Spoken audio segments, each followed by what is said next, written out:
मेरे पुत्र, मेरी बुद्धि की बातों पर ध्यान दे, मेरी समझ की बातों की ओर कान दे, जिससे तू विवेक की निगरानी कर सके और तेरे ओंठ ज्ञान की रक्षा कर सके। पराई स्त्री के ओंठों से मधु टपकता है, उसकी बातें चिकनी चुपड़ी होती हैं, किंतु उसके प्रेम का अंत चिरायते सा कड़ुआ और दुधारी तलवार जैसा पैना होता है। उसके पैर मृत्यु की ओर बढ़ते हैं, उसके कदम अधोलोक के मार्ग पर उठते हैं। वह जीवन मार्ग का अनुसरण नहीं करती, उसका आचरण चंचल है, परंतु वह इसे नहीं मानती। मेरे पुत्रों, अब मेरी बातें सुनो, मेरे मुख के शब्दों से मुंह न मोड़ो। पराई स्त्री से सदा दूर रहना, उसके घर के द्वार पर कदम भी मत रखना, अन्यथा तुम अपना मान सम्मान उसके हाथ में सौंप दोगे। उस निर्दय के पंजों में तुम्हारा जीवन फंस जाएगा। उसके दलाल तुम्हारी धन संपत्ति से अपना घर भरेंगे और यूं तुम्हारे परिश्रम की कमाई दूसरों के घर में चली जाएगी।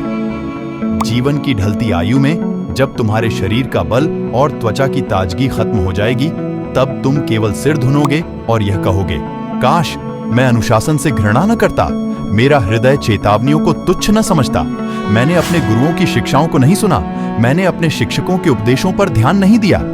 अत मैं सर्वनाश के कगार पर पहुंच गया हूं, मैं एकत्र हुए जन समुदाय के मध्य दंड का पात्र ठहरा हूं। मेरे पुत्र, अपने निजी जलकुंड से, अपने कुएं के झरने से पानी पीना।